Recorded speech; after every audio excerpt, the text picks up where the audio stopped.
The Cowboys season has come to an end. The Giants win the divisional playoff game 21-17. And welcome back to the Cowboys postgame show. Brad Sham and Babe Laufenberg. We are joined by Cowboys offensive coordinator Jason Garrett. And this will be Terrell Owens, when he went up to the podium, started off by saying no one person lost this game. And I think that's really right.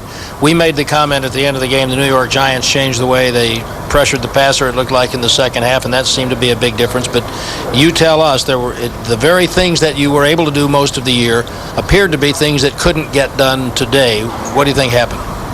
Well, we're going to have to go back and evaluate it, but I thought we had probably two of our best drives of the season in the first half. We got the ball down, I think, inside our 5 and inside our 10, and I think we had a 15 and a 20-play drive. So, I thought our guys really did a good job playing well in the first half. It did a couple things. We were out on the field a lot, and those guys were on the sidelines, and I think that probably contributed to, helped our defense and certainly helped us on offense.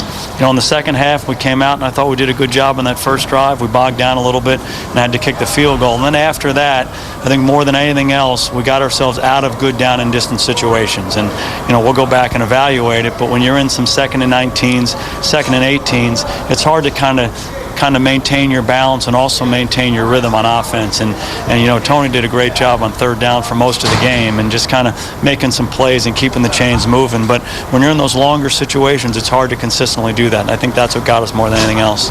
And did you sense Steve Spagnuolo, the defensive coordinator for the Giants, did you sense him kind of flip the switch a little bit in the second half? You were gashing him in the run, and then they seemed to want to get after Tony and did a pretty good job of it in the second half. That's kind of what they do, and that's what they've done. They did that in the first couple games we played them, and they certainly did that in the first half as well. I mean, that's part of what they do. And, we made a number of plays where, I remember Terry Glenn catches a little, we call it a little skip route. When they brought the corner blitz, he made a first down, and there were a couple other plays like that where we're recognizing those pressures and executing and doing a nice job. And again, I just go back to the bad down and distance situations in the second half. After that first drive, when we went down the field, we just weren't able to kind of maintain the rhythm we needed to, and it's hard when you're trying to convert those long third downs. And what about the running game? Obviously, Barber ran for 101 in the first half. They pretty much bottled them up in the second half. Was it them doing something different? Could you sense anything on that? Well, they're going to commit some people to the line of scrimmage, obviously. But again, that's something they've done. And I think you probably had 50 or so in the second half, too. So, I thought we were able to run the ball fairly consistently throughout the game. Again, you get into those long distances, it's hard to say, okay, we're breaking the huddle and we're going to keep running the ball down your throat when you're in second and long and third and long. So, I thought for the most part our guys fought really hard today. I just think at different times our execution was a little inconsistent, and at the end of the day, what didn't allow us to score enough points. Now the public is stunned. The players obviously are stunned. What surprised you the most about the way the second half went? Not a whole lot. We talk to our players all the time. It's going to be hard. It's hard. When you put your hand down on Michael Strahan's across from me, it's hard. Trust me. And, across the board, they challenge you on defense with their people, and they challenge you with their scheme. And, we knew that, and we knew it was going to be an all-day sucker. And, we had played well in the first half. We came out and I thought played pretty well early in the third quarter.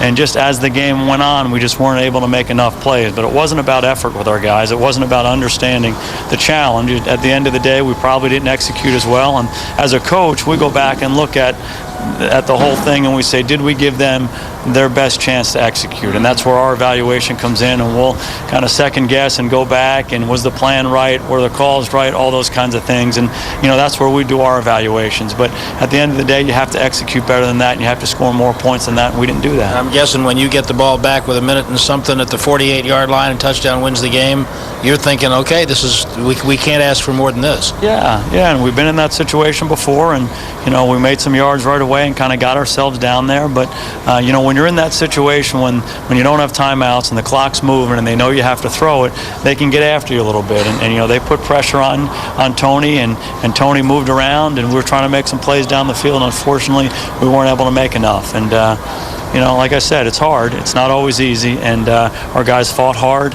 and unfortunately, we just didn't make enough plays to win the ball game. Jason, you're a philosophical guy, and the people that know you like to talk about the inherent value of the experience. there's a notion out there by some that, hey, if this thing ends without a playoff victory, basically the season was a failure. What would you say to that? Oh, I think at the end of it, there's one team that wins it all, and everybody else has this kind of feeling that we have right now. And we had a heck of a year. We had a heck of a year to get ourselves to this point. But, we had talked about it all the time. What happened in the past to get us there really doesn't matter. What matters is today and going forward. And when you're around a group of guys like we have with the Cowboys, and it starts with the owner, and it starts with the head coach and the coaching staff and the group of players that we have, you love going to work. And everybody goes about it the right way. The approach is outstanding. Everybody works hard, and they love doing this together. Unfortunately, it didn't work out for us today, but it doesn't take away the kind of year that we had. We're all going to be disappointed for a long time, and we got to get over that and move forward. But, the ride has been really good, and I've been fortunate to be part of it with these guys. And, we're going to learn from it and go forward and hopefully get it right the next time.